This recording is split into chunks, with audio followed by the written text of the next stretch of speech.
काली और गोरी बेटी में भेदभाव। सुनीता माँ बनने वाली थी, लेकिन उसका पति शहर में अपना बिजनेस देख रहा था। उसके पति को इस बात से कोई मतलब नहीं था कि वो इस हालत में सुनीता की देखभाल करे। वो अपने काम के सामने किसी को कुछ नहीं समझता था। बस वो हर महीने टाइम से पैसे भेज दिया करता था, लेकिन खुद नहीं आता था। सुनीता अपनी सास के साथ रहती थी। उसके 9 महीने पूरे हो गए थे और वो अस्पताल में भर्ती थी। थोड़ी देर बाद खबर आती है कि सुनीता को 2 जुड़वा बेटियां हुई है। ये खबर सुनकर उसकी सास अपनी दोनों पोती को देखने जाती है, लेकिन वो देखती है कि उसकी एक पोती काली और दूसरी पोती गोरी थी। अरे ये क्या, मेरी एक पोती इतनी खूबसूरत है और दूसरी काली। मुझे कभी काले इंसान पसंद नहीं आते। मैंने अपने बेटे की शादी भी सुनीता की खूबसूरती देखकर ही की थी। अब मैं इस काली को रोजाना कैसे देखूंगी? लेकिन कोई बात नहीं, अपनी खूबसूरत पोती को देखकर मेरे सारे दुख गायब हो जाएंगे। मैं अपनी गोरी पोती का नाम गोरी रखूंगी और इस दूसरी वाली का नाम तो काली ही रहना चाहिए। ये कैसी बातें कर रही हो अम्मा? ये दोनों आपकी ही पोती हैं। काला गोरा होना किसी के हाथ में तो नहीं। आपने गौरी बहुत अच्छा नाम रखा है, लेकिन मैं अपनी दूसरी बेटी का नाम कली यानी फूलों की कली रखूंगी। इस तरह सुनीता अपनी दोनों बेटियों का नाम रख देती है। कलावती कली से बिल्कुल प्यार नहीं करती थी। वो बस गौरी को गोद में लिए रखी रहती थी। अगर वो कली को रोते हुए देखती थी तो वहाँ से उठकर चली जाती थी, लेकिन उसे चुप नहीं करवाती थी। सुनीता को कलावती की ये आदत बिल्कुल अच्छी नहीं लगती थी, लेकिन वो फिर भी उसे कुछ नहीं कहती थी। इस तरह 12 साल बीत जाते हैं और दोनों बच्चियां बड़ी हो जाती है। गोरी को अपने गोरे होने का बहुत घमंड था और कली बहुत ही शांत स्वभाव की लड़की थी। गौरी स्कूल जाने के लिए तैयार हो रही थी और वो अपने बालों में कंघी कर रही थी। तभी कली उसके कमरे में जाती है और बोलती है, गौरी मुझे भी स्कूल जाने के लिए लेट हो रहा है, जल्दी कंघी करो ना। गौरी कली की बातों को अनसुना कर देती है और कोई जवाब नहीं देती है। कली 3-4 बार बोलती है, लेकिन गौरी उसे फिर भी कोई जवाब नहीं देती है। बार बार बोलने के बाद भी गौरी के ना सुनने के बाद कली उसके कंधे पर हाथ रख देती है, जिसकी वजह से गौरी बहुत गुस्सा हो जाती है और वो बोलती है, क्या है, तूने मेरे कंधे पर हाथ कैसे लगाया? तेरी हिम्मत कैसे हुई? मार खानी है क्या? दादी इधर आओ, दादी देखो ये मुझे तंग कर रही है। कलावती गौरी के कमरे में आती है। कलावती गौरी की बातें सुनकर कली को डांटने लगती है। तुझे कितनी बार मना किया है, अपने काले हाथों से गौरी को मत छुआ कर। कलावती की डांट सुनकर कली रोते हुए सुनीता के पास जाती है।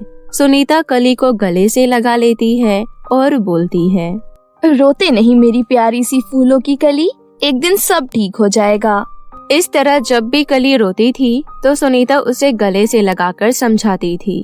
अगले दिन कलावती मंदिर से 2 लड्डू लेकर आती है। लड्डू को देखकर कली मन ही मन बोलती है, अरे वाह, लड्डू खाना तो मुझे भी बहुत अच्छा लगता है। कली के सामने ही कलावती दोनों लड्डू गौरी को दे देती है। दादी मुझे भी लड्डू दो। शक्ल है बैंगन की तरह और महारानी को खाना है लड्डू, चुपचाप से रोटी खा। गौरी लड्डू खाते हुए बहुत हंसती है और कली के सामने उसे दिखा दिखा कर लड्डू खाती है। कली रोटी सब्जी खाने लगती है। रात को कलावती गौरी को कहानी सुना रही थी। तभी कली कलावती के पास जाती है और बोलती है, दादी मुझे भी कहानी सुनाओ ना। क्या कहा? तुझे कहानी सुनाऊं मैं? जा यहाँ से।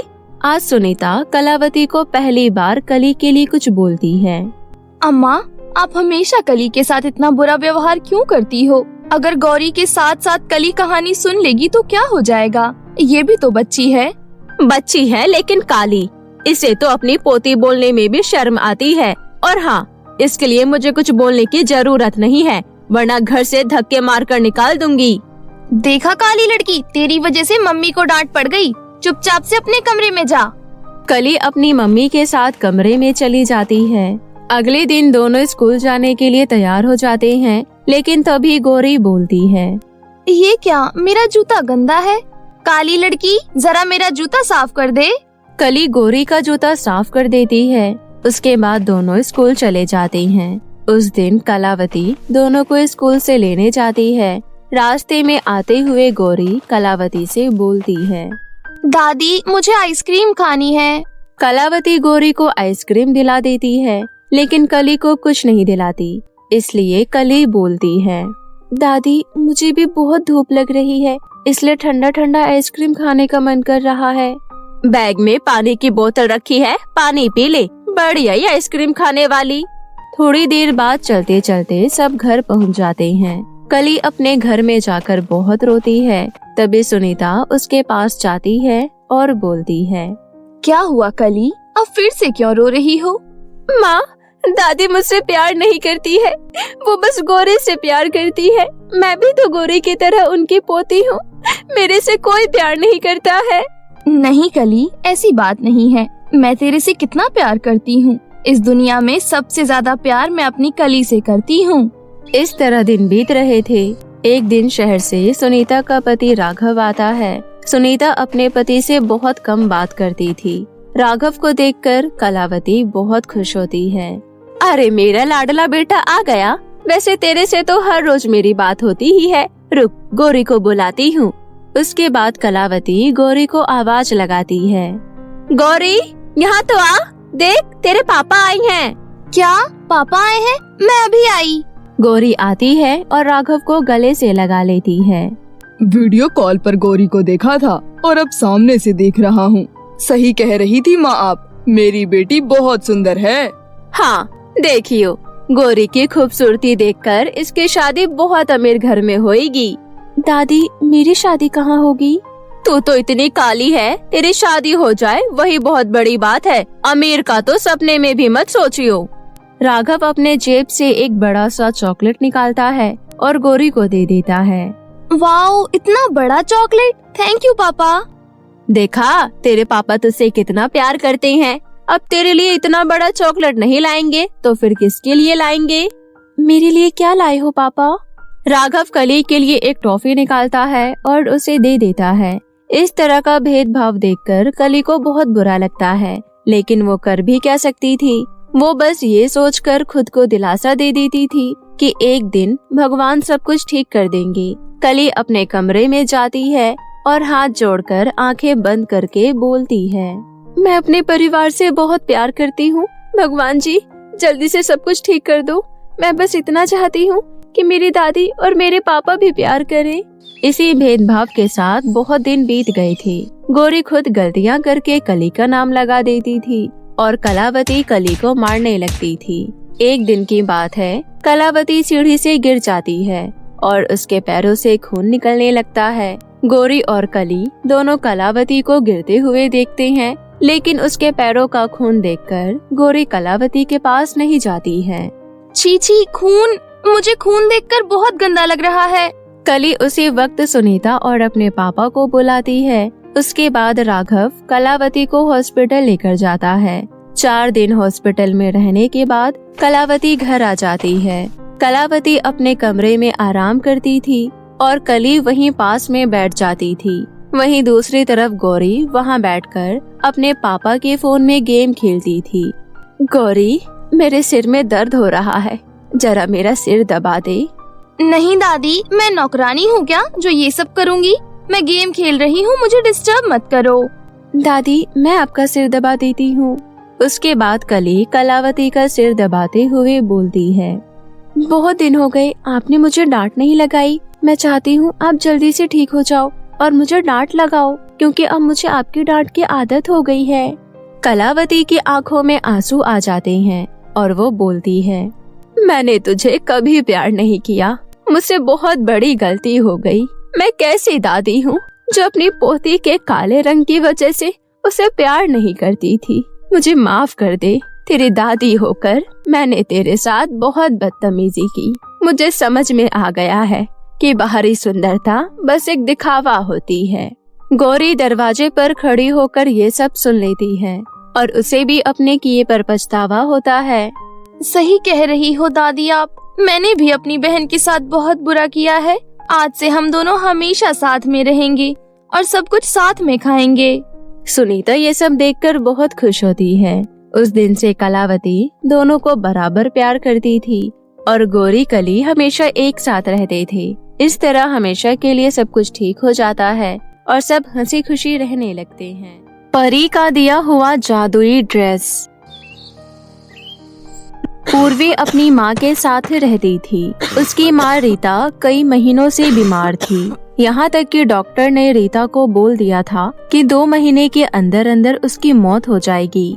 जैसे ही रीता को ये बात पता चलती है, वो पूर्वी से कहती है, पूर्वी, मैं आजकल ज्यादा बीमार रहने लगी हूँ। अगर मुझे कुछ हो गया तो तू अपने चाचा जी के घर चली जाइयो।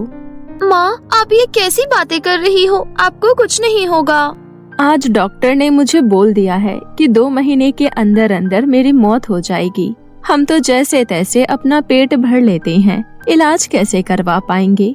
तेरे चाचा जी बहुत अच्छे हैं, वो तुझे अपने घर में जरूर रखेंगे। और हाँ, मैं अच्छे से जानती हूँ, इस गांव की लड़कियाँ तेरे काले रंग की वजह से तेरा बहुत मजाक बनाते हैं। अरे माँ, मैं उन लड़कियों की बातों पर ज्यादा ध्यान नहीं देती। पर है तो बच्चे ही ना, क्या पता कभी तुझे उनकी बात बुरी लग जाए। मेरे जाने के बाद तो गांव में किसी से भी बात मत करियो। इसी तरह 1 महीने बीत जाते हैं। तभी एक दिन रीता की तबीयत अचानक बिगड़ जाती है और उसी वक्त उसकी जान निकल जाती है। माँ, आखिरकार आप मुझे अकेले छोड़कर चली गयी। एक आप ही तो मेरी सहारा थी और अब आप भी मुझे छोड़कर चली गयी। हर बार मैं ऐसे अकेले क्यों रह जाती हूँ? रोते रोते पूर्वी थोड़ी देर बाद अपनी माँ का अंतिम संस्कार कर देती है। 2 दिन तक तो उसका रो रो कर बुरा हाल था। तभी उसके पड़ोस में रहने वाली एक औरत उसके घर आती है। पूर्वी बेटा, मैं जानती हूँ तेरे लिए ये बहुत दुख का समय है, लेकिन तू खुद सोच, अगर तेरी माँ तुझे इस तरह रोते हुए देखती तो क्या उन्हें अच्छा लगता? तू खुद को संभाल, ये जीवन है, कैसे भी करके इसे जीना ही होता है। कुछ देर तक वो औरत पूर्वी को समझाती है और फिर अपने घर वापस चली जाती है। उसके जाने के बाद पूर्वी सोचती है, माँ ने मुझे कहा था कि उनके जाने के बाद मुझे चाचा जी के घर जाना है, लेकिन मैं वहाँ नहीं जाना चाहती। अभी थोड़े से पैसे हैं, उससे खाने का जुगाड़ कर लूंगी, तब तक कोई काम ढूंढ लेती हूँ। पूर्वी थोड़े से पैसों से घर का राशन ले आती है और खुद काम ढूंढने बाहर चली जाती है। पूर्वी अभी छोटी थी, इसलिए उसे कोई भी अपने दुकान पर काम पर नहीं रख रहा था। काका, आपके दुकान में काम है तो मुझे रख लो। अरे नहीं, तुझे मैं अपनी दुकान में काम पर नहीं रखूंगा। क्यों, क्या हो गया काका? आपको तो पता ही है मुझे काम की सख्त जरूरत है। तुझे अपनी दुकान में काम पर रखकर मुझे जेल नहीं जाना है। तू अभी 18 साल से कम है। अगर किसी ने भी पुलिस को ये बात बताई तो मुझे जेल हो जाएगी। इस तरह पूर्वी को कहीं काम नहीं मिलता है और ना चाहते हुए कुछ दिनों बाद उसे अपने चाचा चाची के घर जाना ही पड़ता है। पूर्वी अपने चाचा को सारी बातें बताती है। हाँ, मुझे ये बात पता चली थी, लेकिन मैं गांव में नहीं था, जिसकी वजह से मैं नहीं आ पाया। तेरी चाची थी, लेकिन पता नहीं क्यों ये गई ही नहीं। क्यों जाऊँ मैं इसके घर? आज से कई सालों पहले जब मैं वहाँ से निकली थी तो मैंने सोच लिया था कि कभी वहाँ वापस नहीं जाऊंगी। तुम तो पुरानी बात भूलना ही नहीं चाहती हो। ऐसे कैसे भूल जाऊं? चुप हो जाओ, तुम्हारी वही घिसी पिटी बातें सुनने का मुझे कोई शौक नहीं है। फिलहाल मैं यही कहूँगा कि पूर्वी को हमारी जरूरत है और वो यहीं रहेगी। अपने पति के इतना कहते ही रेखा भड़क जाती है और बोलती है, अरे अब पागल हो गए हो क्या? जब इसके परिवार से हमारा कोई रिश्ता नाता नहीं तो इससे मेरा क्या रिश्ता है जो मैं इसे अपने घर में रख लूं? अरे रेखा, अभी ये छोटी बच्ची है, बच्चों से क्या दुश्मनी निकाल रही हो? ऐसे अकेले कहाँ रहेगी? ये सही है, कोई भी मुंह उठाकर आए और उसे मैं अपने घर में रख लूं। अरे इसकी शक्ल तो देखो, मेरी सहेलियों ने इसे देखा तो मेरा कितना मजाक बनाएगी। कतई नहीं, ये यहाँ कतई नहीं रहेगी। रेखा, बस अब तुम बहुत बोल चुकी हो। तुम्हारी सहेलियों की मुझे कुछ नहीं पड़ी है। अब उनके बारे में सोचकर मैं फैसला करूंगा। ये घर मेरे पैसों से चलता है और मैंने फैसला ले लिया है कि पूर्वी इसी घर में रहेगी। वैसे भी मैं अभी काम के सिलसिले से शहर जा रहा हूँ, इसलिए मेरा मूड मत खराब करो। अगले दिन पूर्वी के चाचा शहर चले जाते हैं। रेखा चाहकर भी पूर्वी को घर से बाहर नहीं निकाल पा रही थी। रेखा की खुद की बेटी भी थी जिसका नाम जियाना था। जियाना अपनी माँ की तरह ही घमंडी और बदतमीज थी। अपने पति के जाने के बाद रेखा पूर्वी को एक तमाचा लगाती है और बोलती है, काली, तेरे पैदा होते ही तेरा बाप मर गया और अब तेरी माँ मेरे घर में क्या मनहूसियत फैलाने आई है। आज से पहले कभी भी जियाना के पापा ने मुझसे इस तरीके से बात नहीं की है और तेरी वजह से ये कसर भी पूरी हो गई। तेरा इस घर में जीना हराम न कर दिया तो मेरा नाम भी रेखा नहीं। देख कैसे तो खुद निकलेगी मेरे घर से। चल अब अपनी गंदी शक्ल लेकर मेरे सामने खड़ी मत रह। किचन में जाकर बर्तन धो, उसके बाद बाथरूम में रखे कपड़े भी धो दियो। ठीक है चाची जी, आज से घर के सारे काम मैं कर दूंगी। आपने मुझे अपने घर में रहने की इजाजत दी, मेरे लिए यही सबसे बड़ी बात है। ओ हेलो, 2 टके की काली नौकरानी, मेरे सामने ज्यादा मीठी मीठी बातें मत कर। और हाँ, मुझे चाची बोलने की जरूरत नहीं है। इस घर में एक नौकरानी की हैसियत से रह रही है, समझ गई। पूर्वी रेखा की बात सुनकर निराश होती है, लेकिन फिर भी वो चुपचाप घर के सारे कामों में लग जाती है। पूर्वी किचन की सफाई कर रही थी, तभी उसका ध्यान किसी दूसरी जगह जाता है और उसके हाथ से तेल की बोतल गिर जाती है, जिसकी वजह से फर्श पर तेल गिर जाता है। जियाना ये सब देख लेती है और वो रेखा को जाकर बता देती है। रेखा गुस्से से किचन में आती है। कल्लो, पहले दिन ही तूने मेरा इतना बड़ा नुकसान कर दिया। तुझे अंदाजा भी है महंगाई कितनी बढ़ गई है। कल ही मैं इतना महंगा तेल लेकर आई थी, तेरा ध्यान किधर था। आज तो मैं तुझे नहीं पीट रही हूँ, लेकिन आज के बाद तूने मेरा नुकसान किया तो तेरी हड्डियाँ तोड़ दूंगी। ठीक है, अब मैं आगे से ध्यान रखूंगी। वैसे घर का सारा काम हो गया है, आप मुझे खाने के लिए दे दीजिए। एक तो तूने अभी मेरा नुकसान किया और ऊपर से चाहती है कि मैं तुझे खाना दूं? भूल जा। लेकिन मुझे बहुत जोर से भूख लग रही है। तुझे अभी का बनाया हुआ खाना तो नहीं मिलेगा, कल रात की रोटी पड़ी है, जाकर खा ले। इतना बोलकर रेखा वहाँ से चली जाती है और पूर्वी रात की पड़ी हुई रोटी नमक के साथ खा लेती है। इस तरह रेखा पूर्वी पर बहुत अत्याचार करती है।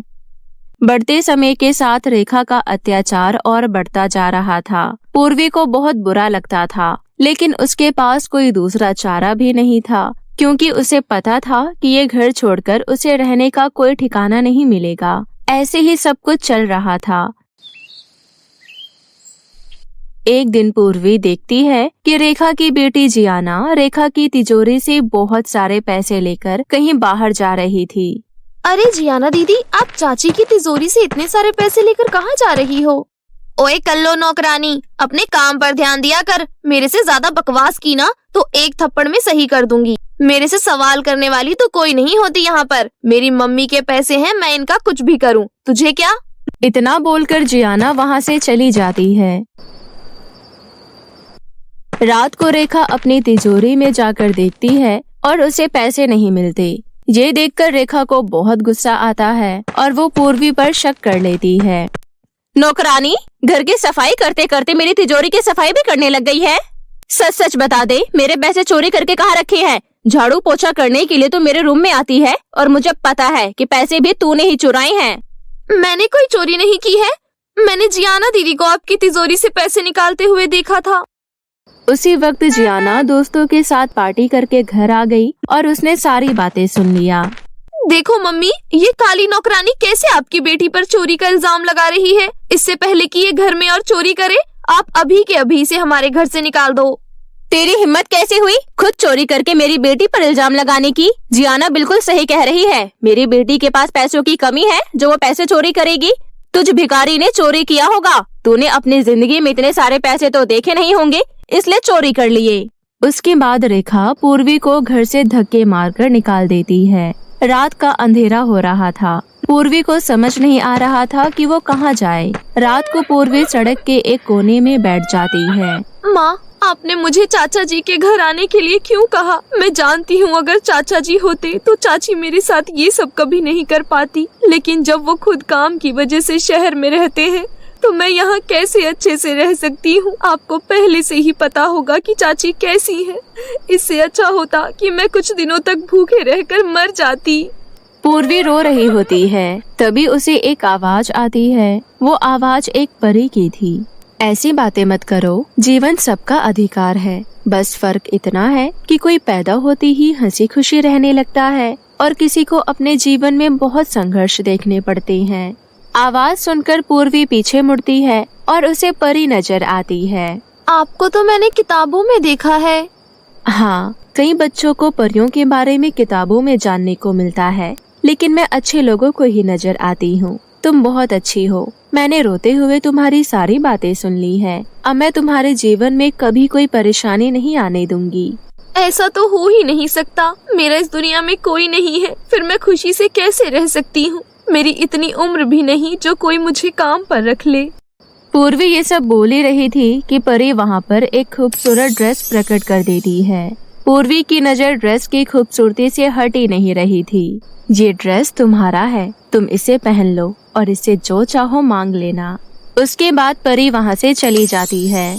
पूर्वी अपने पहले वाले घर में जाती है और सबसे पहले ड्रेस से खाना मांगती है। खाना आ जाता है और वो खाना खाकर सो जाती है। अगली सुबह पूर्वी जादुई ड्रेस से बोलती है, जादुई ड्रेस, मुझे घर के राशन के लिए कुछ पैसे चाहिए। वहाँ बहुत सारा पैसा आ जाता है और पूर्वी घर का राशन ले आती है। इस तरह कुछ दिन बीत जाते हैं।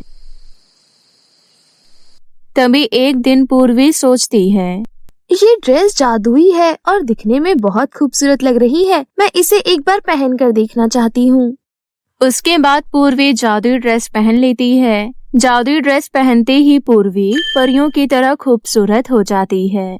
अपना नया रूप देख पूर्वी बहुत खुश होती है। धीरे धीरे दिन बीत रहे थे